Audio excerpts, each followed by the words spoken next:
Todos os caminhos levam a Roma. Capítulo 5. Scott à procura da igreja. Scott. Decidimos, portanto, voltar à cidade onde nós tínhamos conhecido. Queríamos estabelecer a nossa família numa localidade pequena e bonita, onde conhecêssemos muita gente, ao mesmo tempo que eu albergava a esperança de encontrar um trabalho que me permitisse ter as noites livres para poder estudar os problemas difíceis que me atormentavam. Aceitei a oferta de trabalhar como assistente do reitor do Grove City College. Era o emprego ideal.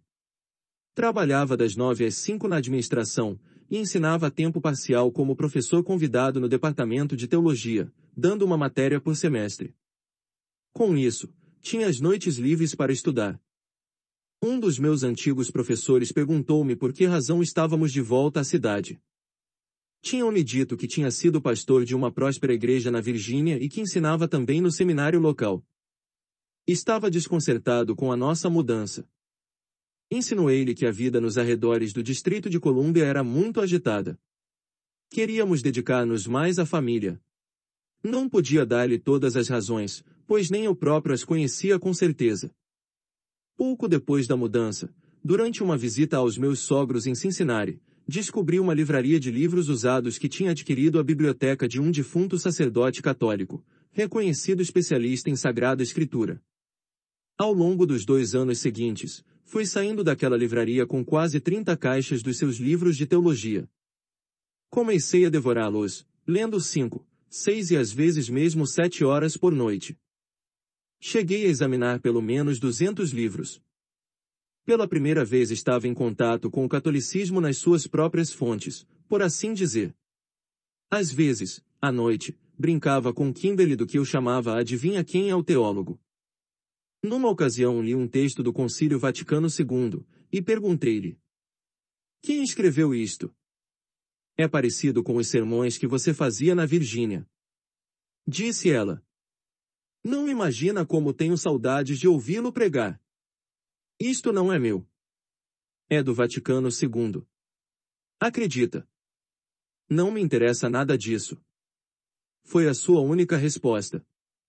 Continuei a ler todo tipo de livros de teologia católica. Uma noite detive-me na sala de jantar, a caminho para o escritório, e disse-lhe: Kimberly, tenho que ser sincero contigo. Há um tempo que venho lendo muitos livros católicos, e creio que Deus me está me chamando para a Igreja Católica. Ela respondeu rapidamente: não poderíamos tornar-nos episcopalianos. Pelo visto havia algo mais terrível do que ser episcopaliano. Tudo menos católico. Entrei num seminário católico, de rito bizantino, para assistir à liturgia das vésperas.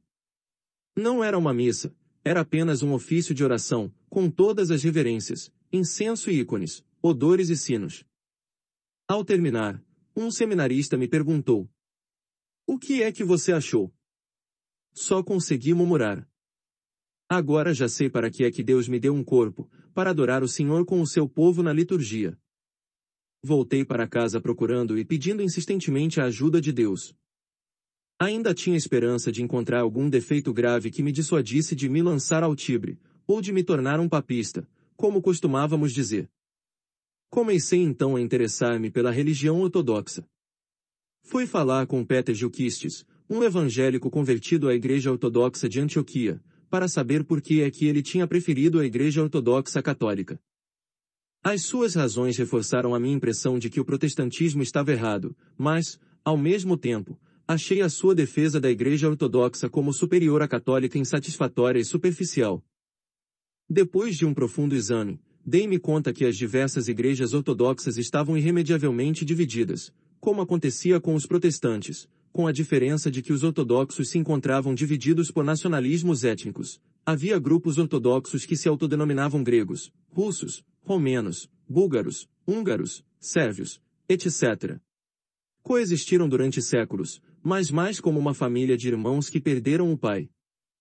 Um estudo mais atento levou-me a concluir que a religião ortodoxa tem uma liturgia maravilhosa e uma rica tradição, mas ficou estagnada na teologia. Convenci-me também que tinha erros doutrinais, ao ter rejeitado alguns ensinamentos da Escritura e da Igreja Católica, especialmente a cláusula filioque, e do Filho, que foi acrescentada ao credo no Concílio de Nicéia. Por outro lado, a sua rejeição do Papa como cabeça da Igreja parecia apoiar-se mais numa política imperial do que em sólidas bases teológicas.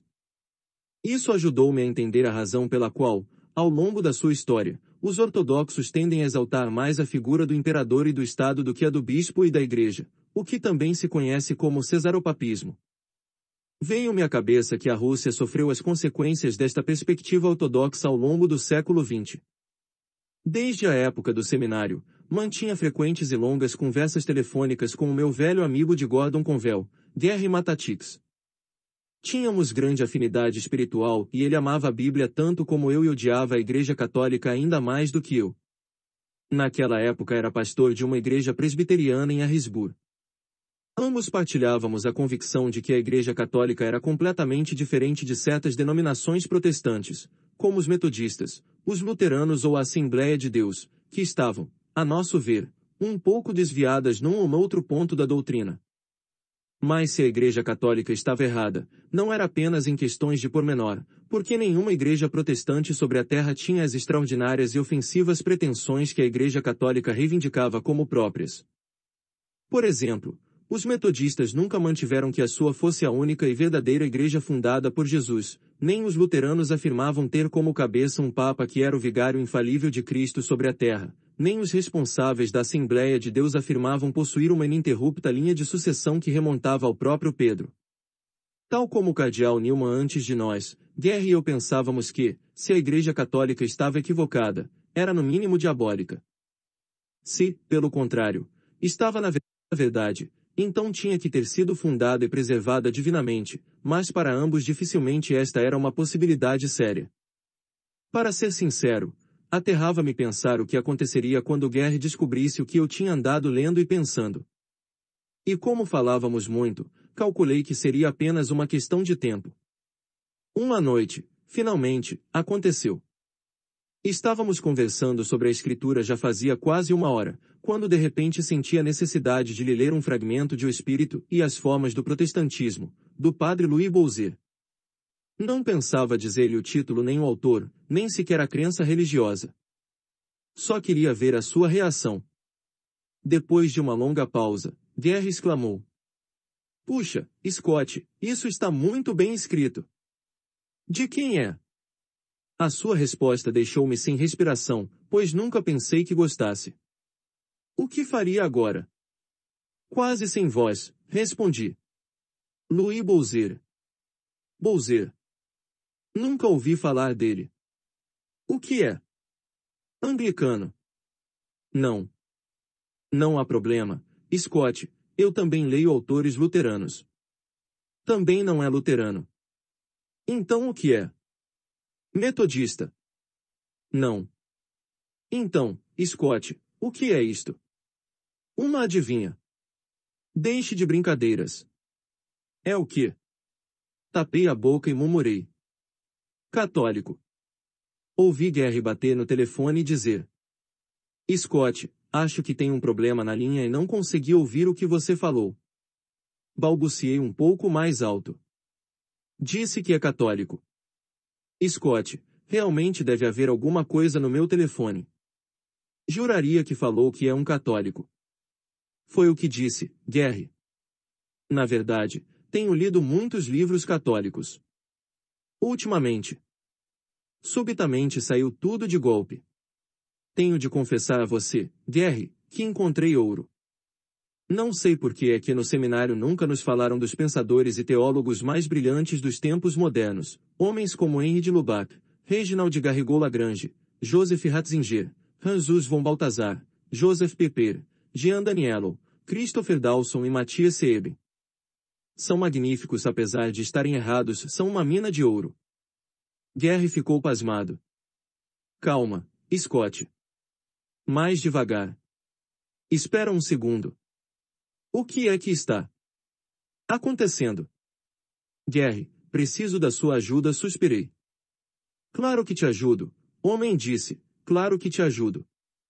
Me mande uma lista dos títulos que leu, e eu lhe mando outra com os melhores títulos anticatólicos que conheço." Foi assim que enviei a Gary uma lista dos melhores livros de teologia católica que tinha lido. Quando recebi a lista dele, verifiquei que já tinha lido todos os títulos que ele me recomendava. Depois de um mês, Gary voltou a telefonar. Kimberly mal podia conter a ansiedade. Tinha rezado intensamente para que Deus nos mandasse alguma ajuda. Enquanto eu atendia o telefone, ela sussurrou. Finalmente alguém se preocupa com você, querido. Pedirei pelos frutos dessa conversa. No mês transcorrido desde a nossa última conversa, Gary tinha lido todos os livros da minha lista, e até alguns mais. E agora pedia-me. Por favor, pode me mandar mais alguns títulos. Quero ser verdadeiramente imparcial. Para Kimberly, Gary era uma espécie de cavaleiro da reluzente armadura, enviado por Deus para resgatar o seu esposo da heresia. E tinha credenciais para tanto. Era um erudito Phi, Beta, Kappa, que se graduara em grego clássico e em latim, e fizera estudos de hebreu e de arameu. Estava, portanto, mais do que preparado para o combate. Claro, Gary. Vou enviar mais alguns títulos com muito gosto, respondi. Quase um mês mais tarde falamos durante 3 ou 4 horas, até cerca das 3 da manhã. Depois enfiei-me silenciosamente na cama para não acordar Kimberly. Mas ela sussurrou. Como foi? Estava completamente acordada. Foi impressionante, Kimberly. Sentou-se na cama. Sério. Sabia que o Senhor ouviria as minhas orações e que Gary te ajudaria. Sim, o Gary está me ajudando. Leu todos os livros. Scott, ele está mesmo levando isso a sério. Claro que sim.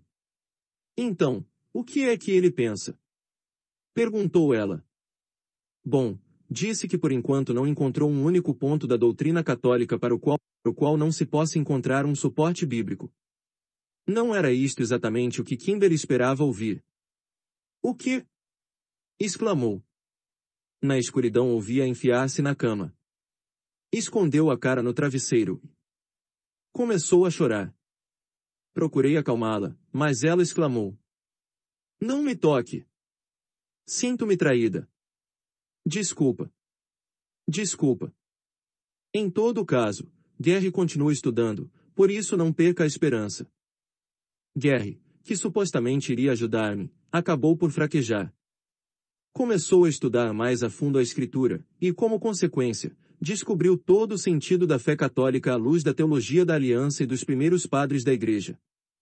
Falamos muito ao telefone, procurando descobrir em que é que a Igreja Católica estava errada. Tinha de estar. Como conseguiríamos prová-lo? Cada vez que pensávamos ter achado o calcanhar de Aquiles, não só encontrávamos uma resposta, como uma resposta inquestionável. Começamos a sentir-nos realmente inquietos. Nesse meio tempo, Kimberly acabava de dar à luz o nosso segundo filho, Gabriel. Outro filho significou uma enorme alegria, ao mesmo tempo, tornou mais premente a necessidade de resolver a situação. Agora, Kimberly era uma mãe muito ocupada, com pouco tempo para estudar teologia, e que se sentia cada vez mais ansiosa e confusa. Mas eu continuava lendo e estudando, como um fanático. Foi duro, porque Kimberly não queria ouvir falar da Igreja Católica. E mais duro ainda porque vários sacerdotes que visitei também não queriam falar sobre a Igreja. Saía discretamente à procura de algum sacerdote que pudesse responder a algumas das dúvidas que ainda tinha, mas, um após outro, desiludiram-me. A um deles perguntei-lhe. Padre Jim, o que é que devo fazer? Converter-me ao catolicismo. Em primeiro lugar disse-me não me chame padre, por favor. Em segundo lugar, creio que na realidade você não precisa se converter. Depois do Vaticano II, não é muito ecumênico converter-se. O melhor que pode fazer é ser simplesmente o melhor presbiteriano que puder. Fará melhor a Igreja Católica se mantiver onde está. Assombrado, respondi. Escute, padre, não lhe estou pedindo que me agarre pelo braço e me faça católico à força. Creio que Deus pode estar me chamando à Igreja Católica, que é aí onde quer que eu encontre o meu lar, a minha família de aliança. Ele respondeu friamente. Bom, se o que quer é alguém que o ajude na sua conversão, você procurou a pessoa errada. Fiquei gelado. De regresso à casa, pedi ao Senhor que me guiasse até alguém que pudesse responder às minhas questões. De repente tive uma ideia, talvez devesse inscrever-me em matérias de teologia numa universidade católica. Enviei a minha candidatura para o programa de doutorado da Duquesne University, em Pittsburgh. Fui aceito e recebi uma bolsa. Semanalmente viajava até lá de automóvel para assistir às aulas. Em alguns dos seminários, eu era o único protestante, e o único estudante que defendia o Papa João Paulo II. Era algo paradoxal.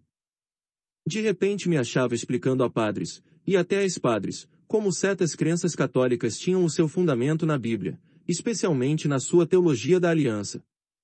Não era certo que pudesse encontrar respostas para as minhas perguntas ali. Às vezes, na volta de Pittsburgh, acompanhava-me um amigo católico de Grove City, que se encontrava com o padre John Debicki, do Opus Dei. Antes, nunca tinha ouvido falar do Opus Dei. Tudo o que sabia é que era um sacerdote que levava a sério as minhas perguntas, dava respostas ponderadas e me fazia saber que rezava por mim. Era um homem humilde. Só mais tarde descobri que tinha estudado teologia em Roma, onde tinha feito doutorado. Vários católicos de Duquesne vieram falar comigo e comentaram: "Você realmente consegue tornar eloquente a Escritura. Soa católico o que você diz." Eu respondi: "Creio que é católico." Nesse dia à noite, perguntei em voz alta a mim mesmo diante de Kimberly: "Por que será que Gary e eu somos os únicos que vemos estas doutrinas católicas na Escritura?" Kimberly respondeu com um certo cinismo: "Talvez porque a igreja sobre a qual estão lendo já não existe." Talvez ela tivesse razão. Sentia-me assustado. Sabia que Kimberly pedia a Deus que alguém me ajudasse. Eu também rezava muito. Alguém me mandou um terço de plástico. Ao ver aquelas contas senti que me enfrentava com o obstáculo mais forte de todos: Maria. Os católicos não fazem a menor ideia de como é duro para os cristãos bíblicos aceitarem as doutrinas e devoções marianas.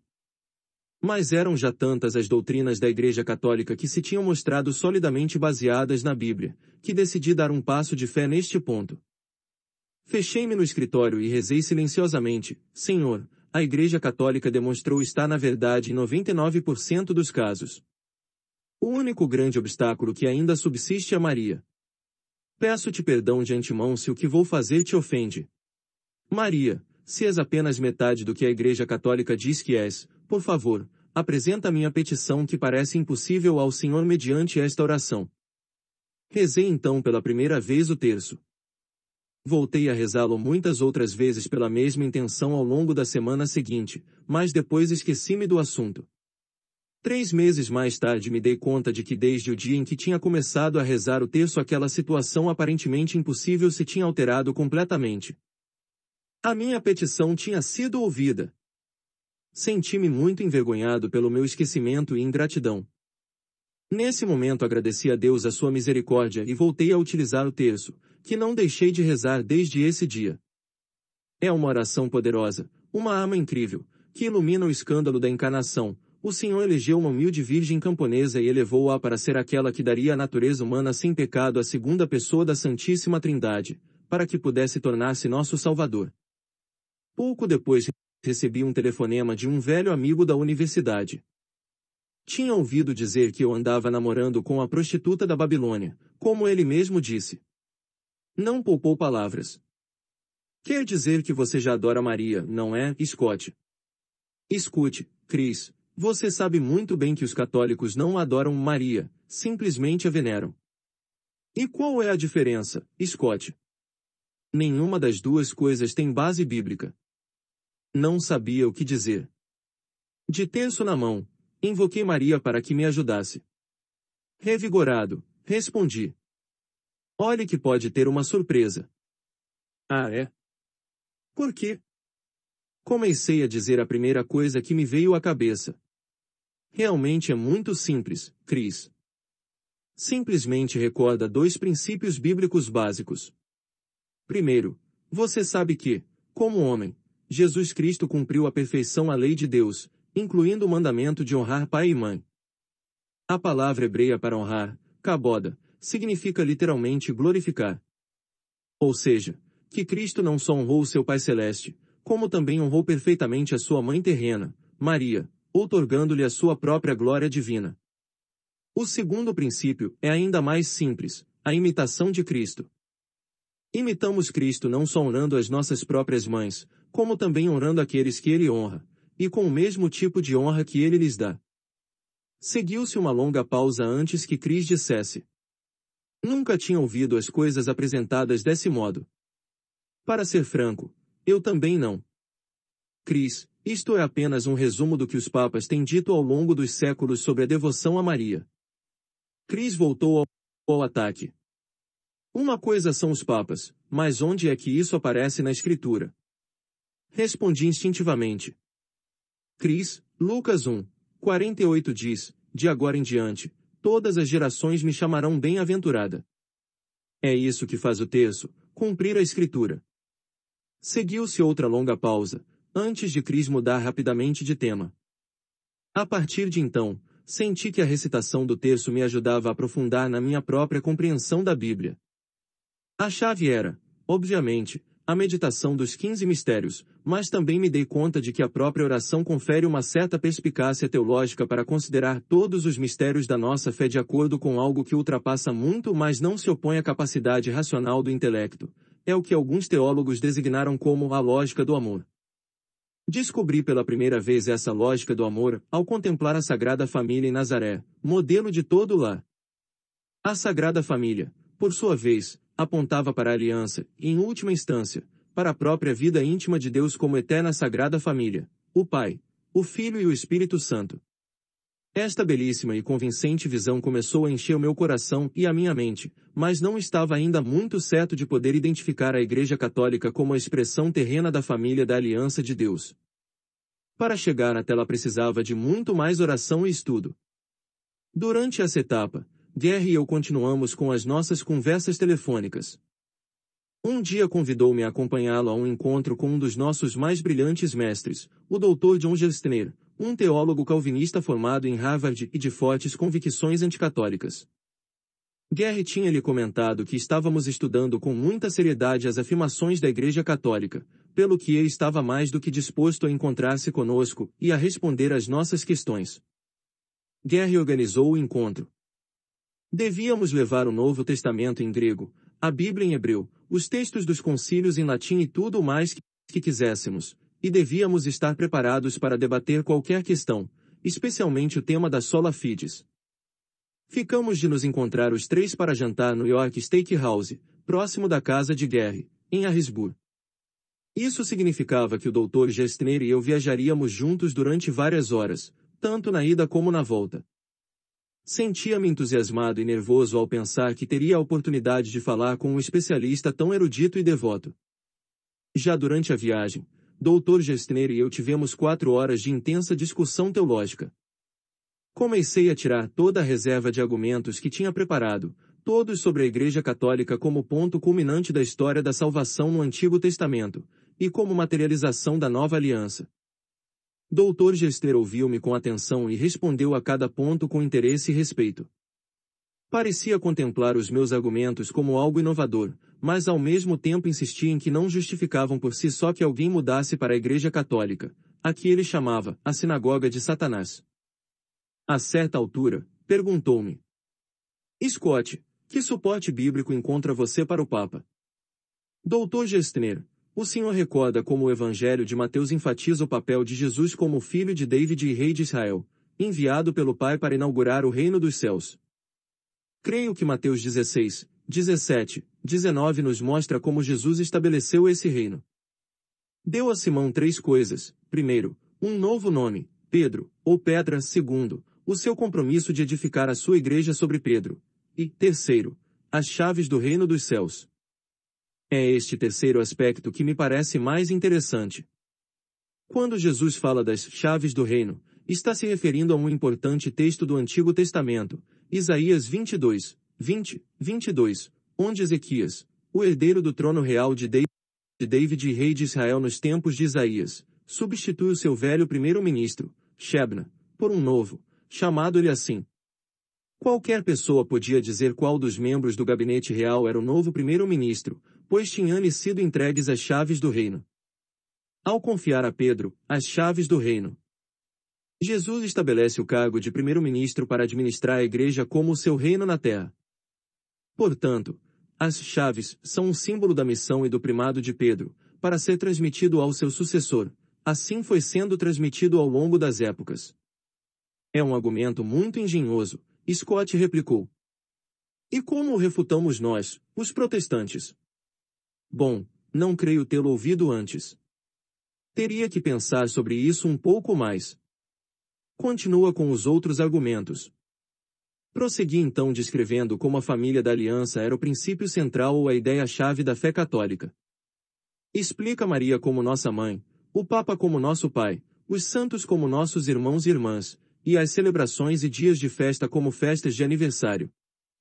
Dr. Gerstner, tudo isso adquire significado quando se considera a aliança como ponto central da Escritura. Ele escutava atentamente. Scott, acho que você está levando longe demais este assunto da aliança. Talvez tenha razão, Dr. Gerstner, mas estou totalmente convencido de que a aliança é central em toda a Escritura, tal como ensinaram os grandes protestantes João Calvino e Jonathan Edwards, só que também estou convencido de que a aliança não é um contrato, como eles pensaram, mas antes um vínculo familiar sagrado entre Deus e o seu povo. Se estou enganado em alguma destas questões, mostre-me onde, por favor. Poderia salvar a minha carreira. Ele respondeu. Espera até nos encontrarmos com Gary. Uma vez chegados ao lugar da reunião, estivemos durante horas e horas a esmiuçar uma grande quantidade de temas, mas sobretudo a questão da justificação. Apresentei a perspectiva católica, segundo a qual a justificação não é apenas uma mera absolvição, mas, à luz do Concílio de Trento, uma divina filiação. Durante 6 horas, Gary e eu apresentamos vários pontos de vista católicos, nenhum foi refutado. Colocamos também muitas perguntas que não tiveram uma resposta satisfatória. Ao terminar, Gary e eu olhamos um para o outro, ambos estávamos pálidos. Para nós, havia sido um choque. Tínhamos desejado e rezado para que alguém nos livrasse da humilhação de termos de nos converter. Num momento em que ficamos sozinhos, disse-lhe. Gary, sinto-me atraiçoado pela nossa tradição reformada. Vim aqui pensando que íamos ser salvos das águas, mas a Igreja Católica não perdeu um único ponto. Os textos do Concílio de Trento foram tomados fora do contexto. Sem se dar conta, o concílio tem sido mal interpretado em seus cânones, ao desligá-los das definições formuladas nos decretos. Na volta para casa, falei muito mais com o Dr. Gerstner. Pedi-lhe que me mostrasse onde é que a Bíblia ensina a doutrina da sola Scriptura. Mas não me deu um único argumento novo. Em vez disso, colocou-me uma pergunta. Scott, se você concorda que agora nós possuímos a palavra de Deus inspirada, sem erros na Escritura, o que mais pode nos faltar? Respondi. Dr. Gerstner, não creio que a questão principal seja saber o que é que precisamos. Mais uma vez que o pergunta, exponho-lhe o meu ponto de vista. Desde a época da Reforma, foram surgindo mais de 25.000 diferentes confissões protestantes, e os especialistas dizem que na atualidade surgem 5 novas por semana. Cada uma delas afirma seguir o Espírito Santo e o sentido autêntico da Escritura. Deus sabe que devemos precisar de algo mais. O que eu quero dizer, Dr. Gerstner, é que quando os fundadores da nossa nação nos deram a Constituição, não se contentaram apenas com isso. Imagine o que teríamos hoje se a única coisa que nos tivessem dado fosse um documento, por muito bom que fosse, junto com a recomendação, que o espírito de George Washington guie cada cidadão. Teríamos a anarquia, que é precisamente o que temos nós, protestantes, no que se refere à unidade da Igreja. Em vez disso, os nossos pais fundadores deram-nos algo mais do que a Constituição, deram-nos um governo formado por um presidente, um Congresso e um Senado, todos eles necessários para aplicar e interpretar a Constituição. E se isso é necessário para governar um país como o nosso, o que é que será necessário para governar uma igreja que abarca o mundo inteiro? É por isso, Dr. Gerstner, que começo a acreditar que Cristo não nos deixou apenas com um livro e o seu Espírito. Aliás, o Evangelho não diz uma única palavra aos apóstolos a respeito de que deviam escrever. Além disso, só menos da metade deles escreveram livros que foram incluídos no Novo Testamento. O que Cristo disse realmente a Pedro foi: sobre esta pedra edificarei a minha igreja, e as portas do inferno não prevalecerão contra ela. Por isso, vejo mais lógico que Jesus nos tenha deixado juntamente com a sua igreja composta por um papa, bispos e concílios, tudo o que é necessário para administrar e interpretar a Escritura. O Dr. Gestner fez uma pausa para pensar. Tudo isso é muito interessante, Scott, mas você disse que não acha que esse seja o tema principal. Qual é então para você o tema principal? Dr. Gestner, creio que a questão principal é o que a Bíblia ensina sobre a Palavra de Deus, já que em nenhum lugar reduz a Palavra de Deus apenas à Escritura. Pelo contrário, a Bíblia diz-nos em muitos lugares que a autorizada Palavra de Deus deve buscar-se na Igreja, na sua tradição, 2 Teis 2, 15, 3, 6, assim como na sua pregação e ensino, 1 Pedro 1, 25, 2 Pedro 1, 20, 21, MT 18, 17. Por isso, penso que a Bíblia apoia o princípio católico de solum verbum Dei, só a Palavra de Deus, em vez do princípio protestante sola Scriptura, só a Bíblia. O Dr. Gestner respondeu insistindo, uma e outra vez, que tanto a tradição católica, como os papas e os concílios ecumênicos, todos eles ensinaram coisas contrárias à Escritura. Contrárias a que interpretação da Escritura? Perguntei além disso, todos os historiadores da Igreja estão de acordo em que recebemos o Novo Testamento do Concílio de Hipona, no ano 393, e do Concílio de Cartago, no ano 397, e ambos enviaram as suas decisões a Roma, para serem aprovadas pelo Papa. O senhor não acha que do ano 30 ao 393 é demasiado tempo para estarmos sem Novo Testamento? Além disso, havia muitos outros livros que as pessoas de então pensavam que poderiam ser inspirados, como a Epístola de Barnabé, o Pastor de Hermas e os Atos de Paulo. Havia também múltiplos livros do Novo Testamento, como a segunda carta de Pedro, a carta de Judas e o Apocalipse, que alguns consideravam que deviam ser excluídos. Afinal, que decisão seria digna de crédito e definitiva se a Igreja não ensinasse com autoridade infalível? O Dr. Gestner replicou em tom calmo. Os papas, os bispos e os concílios podem enganar-se e de fato se enganaram. Scott, como é que você pode pensar que Deus tornou Pedro infalível? Refleti durante um momento. Bom, Dr. Gestner, tanto protestantes como católicos estão de acordo em que Deus deve ter tornado infalível Pedro pelo menos em 2 ocasiões, quando escreveu a primeira e a segunda epístola de Pedro, por exemplo. Ora, se Deus o pode tornar infalível para ensinar com autoridade por escrito, por que é que não podia preservá-lo do erro ao ensinar com autoridade em pessoa?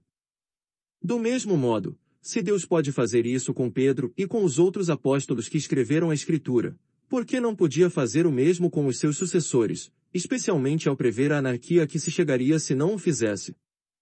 Por outro lado, como podemos estar seguros de que os 27 livros do Novo Testamento são em si mesmos a infalível palavra de Deus se foram papas falíveis e concílios falíveis que nos deram essa lista? Nunca esquecerei a sua resposta. Scott, isso significa simplesmente que o que podemos ter é uma coleção falível de documentos infalíveis. Isso é realmente o melhor que o cristianismo protestante histórico consegue proporcionar. Sim, Scott, tudo o que podemos fazer são juízos prováveis baseados na evidência histórica. Não temos nenhuma outra autoridade infalível além da Escritura. Mas, Dr. Gestner, como eu posso saber que é realmente a palavra de Deus infalível o que estou lendo quando abro Mateus ou Romanos ou Gálatas? Como te disse, Scott, tudo o que temos é uma coleção falível de documentos infalíveis. Senti-me de novo muito insatisfeito com as suas respostas, embora soubesse que apresentava com toda a honestidade as teses protestantes. Fiquei ali sentado, meditando no que ele dissera sobre a última fonte da autoridade, e sobre a inconsistência lógica da posição protestante. A minha única resposta foi: bom, se as coisas são assim, Dr. Gestner, acho que devemos ter a Bíblia e a Igreja. Ou as duas ou nenhuma. Cheguei em casa na madrugada do dia seguinte. Quando contei a Kimberly os resultados da reunião, ela entrou em pânico. Esperava que a conversa tivesse resolvido o problema. Pediu-me um compromisso. Por favor, não faça nada precipitadamente. Seria extremamente doloroso. Assegurei-lhe. Se me converter, Kimberly, não será antes de 1990, prometo. E só me converterei se for absolutamente necessário, se não tiver outra saída em face dessas conclusões. Estávamos em 1985. Parecia-me tempo suficiente para dar o passo de modo intelectualmente respeitável, se finalmente me convertesse. Ela disse. Está bem. Acho que posso viver com isso. Depois de muita oração, vimos que eu precisava trabalhar neste assunto em tempo integral. Decidimos que o melhor seria ir para Marquette University, onde tinha descoberto uma excelente equipe de teólogos católicos que amavam a igreja e ensinavam muito bem a sua doutrina. Encontrava-se lá um jesuíta, professor de teologia, o padre Donald Kieff, especialista em teologia da aliança. Quando soubemos que Marquette me tinha admitido no programa de doutorado em teologia, e que além disso me oferecia uma bolsa completa e um trabalho como professor assistente, sentimos que era o Senhor quem nos guiava. Mal sabia eu, mal sabíamos nós, que o nosso casamento estava a ponto de defrontar o período mais sombrio e tormentoso que alguma vez pudéssemos ter previsto. Kimberly. Quando regressamos a Grove City, estávamos entrando no outono da nossa história. Os ventos de mudança tinham começado a soprar. As cores eram muito belas, mas as mudanças que anunciavam eram presságios de letargo e de morte. A mudança trouxe também alguma alteração no ritmo da nossa vida familiar. Scott começou o seu horário de trabalho das 9 às 5, como assistente do reitor do Grove City College. Eu concentrei-me em Michael e em renovar as nossas amizades. O trabalho de Scott permitia-lhe dispor das noites para estudar durante horas e horas. Metia-se no escritório, fechava a porta, e eu não tinha nenhum desejo de que a abrisse.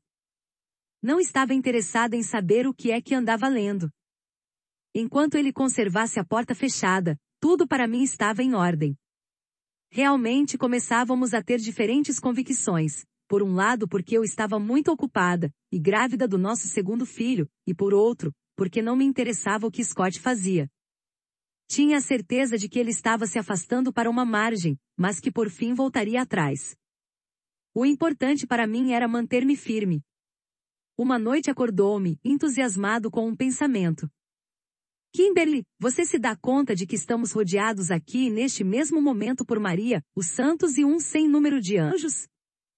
Reagi de imediato. No meu quarto, não. Nem pensar. O que Scott disse me perturbou. Maria? Scott pensava muito nela naquela época. Parecia que os católicos se centravam em Maria, como nós protestantes nos centrávamos em Jesus. Era a pessoa acessível ou podíamos esconder-nos nas pregas do seu manto, em vez de encarar o rosto severo de Deus Pai. Maria era como a grande porta dos fundos para obter o favor de Deus, enquanto Jesus continuava a ser a incômoda porta principal. Repugnava-me pensar nessas coisas. Tinha lido em certa ocasião uma história sobre um homem que estava restaurando o teto de uma bela capela italiana, e que um dia viu entrar uma americana que começou a rezar na igreja. Pensou que podia passar um momento divertido, e começou a dizer lá de cima, "Sou Jesus." A mulher não fez caso. Falou então um pouco mais alto, "Sou Jesus." Nenhuma resposta. Por fim, o homem disse ainda mais alto, "Sou Jesus." A mulher olhou para cima e gritou, "Cala-te. Estou falando com a tua mãe." A minha impressão pessoal sobre o modo como os católicos consideravam Maria fazia-me pensar que estavam substituindo o amor, a devoção e a adoração devidos a Jesus pelo amor, a devoção e até a adoração a Maria. Exprimi esta preocupação a Scott, que a rebateu fazendo-me notar o quase total abandono no qual os protestantes a deixavam, ao ponto de nem sequer falarem dela, apesar de ter sido, pelo menos, a escolhida, a mulher mais privilegiada de todos os tempos, que levou no seu seio o Filho de Deus e lhe deu a sua natureza humana. Talvez os protestantes pensassem que assim compensavam a excessiva atenção que lhe dedicavam os católicos. Quando me convidaram a falar no jantar de Natal das senhoras da igreja, Scott animou-me a falar de Maria.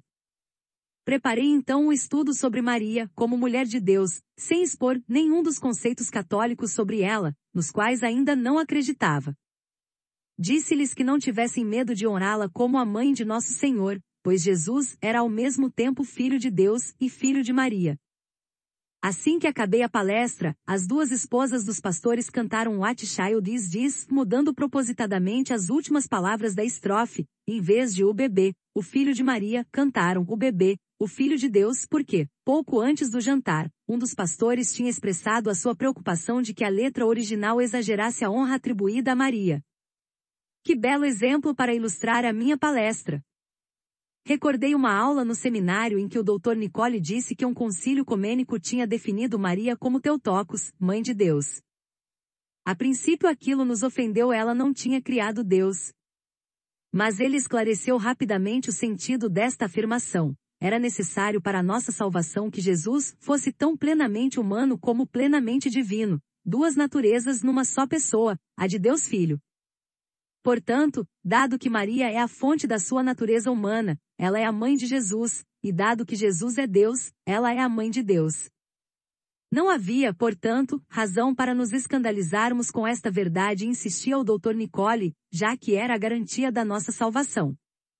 Um dia, ao entrar na sala de jantar, Scott me disse: "Estive lendo uma grande quantidade de livros católicos ultimamente.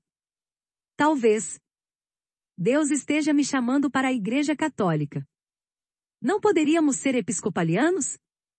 Foi a minha resposta imediata. Tal como estavam as coisas, preferia continuar a ser protestante como episcopaliana do que tornar-me católica. Ele sorriu, dando a entender que compreendia a razão da minha pergunta. Depois pediu-me que rezasse por ele. Rezava por ele com gosto, mas não queria conversar sobre as convicções que iam se enraizando na sua alma. Nesses momentos, só desejava manter Scott e as suas novas convicções longe do meu alcance. Durante um passeio, quis partilhar comigo gentilmente as suas dúvidas e convicções. Disse-lhe: "Scott, você é muito inteligente. Pode convencer qualquer pessoa em qualquer assunto." Ele replicou: "Então, não tenho ninguém com quem falar sobre nada?" Isso me tocou no fundo do coração. Como pude dizer-lhe, ou até pensar, que não queria falar sobre as suas reflexões teológicas, quando todo o nosso casamento se baseava precisamente nesse tipo de partilha? O fato de Scott ser uma pessoa muito persuasiva não me dispensava de enfrentar a verdade. Mas eu não queria ouvi-la. Era muito arriscado, e eu tinha muito a perder. Pelo menos, deveria ter sentido certa curiosidade em saber a razão pela qual o meu marido considerava que o catolicismo era tão bíblico, entre outras coisas, porque a Bíblia era a base das minhas próprias convicções. Mas sentia-me excessivamente ameaçada para querer perguntar-lhe. Comecei a sentir-me como se estivesse casada com um homem com quem não tinha casado. Tinha me casado com um presbiteriano reformado, não com um cristão qualquer. Contudo, Scott recordou-me que o que havia me atraído nele foi o fato de ser um cristão centrado na Bíblia, coisa que ainda continuava a ser. Suplicou-me que caminhasse ao seu lado na sua busca, mas eu não podia. Não queria. Scott afinal tinha sido um anticatólico convencido, que pensava que não se podia ser ao mesmo tempo um cristão zeloso e um católico. Eu, em contrapartida, mantinha um ponto de vista mais equilibrado. Os católicos podiam ser cristãos, mas não havia necessidade, e muito menos desejo da minha parte, de ser católica. Talvez todos esses estudos pudessem ajudá-lo a ser menos crítico em relação aos católicos e menos radical, mas deixar de condená-los não significava juntar-se a eles.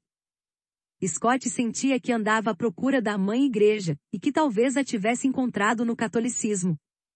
Em contraste, eu nunca tinha sentido uma aguda necessidade de busca, talvez por ter sido criada dentro de uma família e de uma igreja tão fortemente evangélicas, que tinham preenchido essa necessidade. Comparando as convicções de Scott de agora com as que tinha quando Estávamos na universidade, pareciam-me claramente diferentes. Scott via uma continuidade onde eu só encontrava descontinuidade. Scott explicava isto com uma analogia. Uma semente de carvalho não parece um carvalho, mas tem em si todas as potencialidades para vir a ser um carvalho. Costumava dizer, aquilo em que eu acreditava na universidade e no seminário está chegando agora a um florescimento mais rico do que nunca. Houve um crescimento orgânico, embora as minhas crenças pareçam diferentes do que eram no princípio. Ainda creio na Bíblia. Ainda sou um cristão comprometido. A analogia era plausível, deve-se reconhecê-lo, mas também era possível que estivesse enganando-se a si mesmo e metendo-se em verdadeiros problemas teológicos. Procuramos o conselho do meu pai, que me urgiu a manter-me a par das investigações de Scott.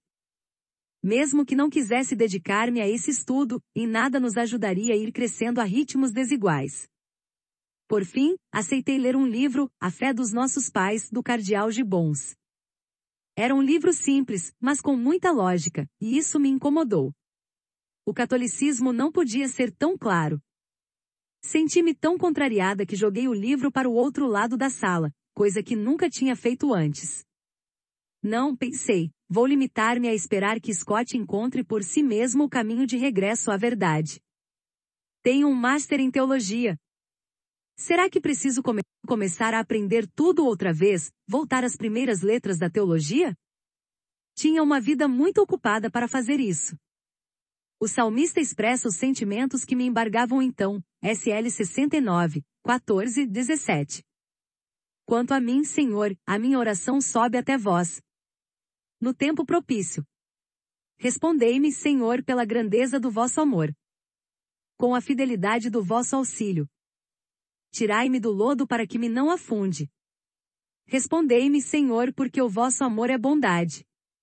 Segundo a vossa grande compaixão, voltai-vos para mim. No meio de toda esta tormenta teológica em casa, o Senhor abençoou-nos com outro filho maravilhoso, Gabriel Kirk, no nosso 5º aniversário de casamento, 18 de agosto de 1984. Ao dá-lo à luz, recordei uma oração que Scott e eu tínhamos rezado na primeira vez que saímos juntos, que Deus fizesse nascer muitos homens piedosos. Pensei, Senhor, será o Gabriel e pela mesma razão, o Michael imparte uma resposta às nossas orações de então.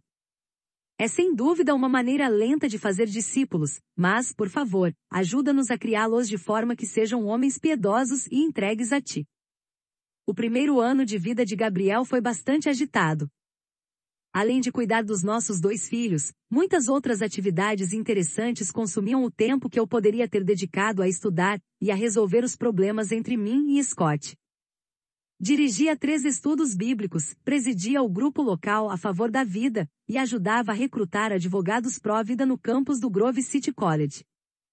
Scott trocou o seu trabalho em tempo integral na universidade por outro, em tempo parcial, com jovens, em 2 igrejas e na universidade. Começou também a preparar o doutorado na Duquesne University. Apesar de ser uma instituição católica, ele era com frequência o único defensor da fé católica nas aulas. No meio de todas estas ocupações, Scott prosseguia a sua busca. Ao ver que o seu interesse pela Igreja Católica não diminuía, comecei a considerar o peso de tudo o que perderíamos se Scott se convertesse ao catolicismo. Todos os sonhos que tínhamos partilhado acabariam. Trabalhar em equipe, como pastor e esposa, Scott voltar a ensinar no Grove City College ou no Seminário Teológico Gordon Conwell, e ambos viajarem e darem palestras sobre a doutrina da Reforma Protestante. Certa noite, disse-me que tinha começado a rezar o terço. Não podia acreditar no que ouvia. Nem sequer sabia que tinha um terço. O seu estudo, e agora a prática do catolicismo, começava a tornar-se sério. Um amigo nosso do seminário, Gary Matatix, desafiou a nova orientação teológica de Scott. Na frente de Scott, eu chamava-lhe o meu cavaleiro da reluzente armadura, que vinha salvar-me desta tragédia. Gary pressionava Scott, pedindo-lhe listas dos seus livros católicos. Eu estava-lhe muito agradecida, especialmente porque Gary era muito parecido com Scott, uma pessoa de convicções, que procurava realmente a verdade, fosse qual fosse. Mas nunca poderei esquecer a noite em que Scott voltou ao nosso quarto, depois de falar por telefone com Gary durante horas, e me falou do entusiasmo de Gary com os livros católicos que estava lendo. Tudo o que consegui fazer foi chorar. O meu cavaleiro da reluzente armadura começava a ficar amolecido. Se Gary não era capaz de brecar Scott, eu não sabia quem mais poderia fazê-lo. Quando Gary organizou uma reunião com o Dr. Gerstner, as minhas esperanças voltaram, mas apenas para vê-las despedaçadas de novo quando ouvi o relato de Scott sobre esse encontro. Desde o princípio da nossa relação, Scott e eu tínhamos crescido e evoluído juntos, pelo menos em pequena escala, nas nossas convicções. Mas com ele mudando e eu me negando a mudar, começávamos a deixar de confiar um no outro. O fundamento de confiança do nosso casamento estava tremendamente abalado. Depois de um dia particularmente atormentado, disse a Scott: nunca pensarei no suicídio como uma opção, mas hoje pedi a Deus que me desse uma doença mortal, que acabasse de uma vez por todas com estas inquietações. Então você poderia encontrar uma bela garota católica e recomeçar a sua vida com ela. Scott sentiu-se muito abatido ao ouvir-me exprimir assim a minha angústia. Não volte a dizer e nem sequer a pensar isso outra vez. Eu não quero nenhuma bela garota católica. Quero você. Era o começo do inverno da minha alma. Recordo até em que canto da sala estava quando senti que a alegria do Senhor me deixava. Exceto em alguns breves instantes, não mais voltei a senti-la durante quase 5 longos anos. Foi um vazio como nunca antes tinha experimentado. A alegria do Senhor, que fora a minha fortaleza e alentar o meu espírito, estava agora bloqueada pela minha recusa em abrir-me ao estudo, à leitura e até ao diálogo. Sentia-me como diante de um muro, que não sabia como superar, e nem sequer estava segura se alguma vez quereria tentar. Senhora, a alegria desapareceu. Quem és tu? Eu te conheci durante toda a minha vida. Pensava que te entendia, mas agora não entendo nada. És o Deus dos católicos ou o Deus dos protestantes? Sinto-me tão confusa. Não houve nenhuma resposta.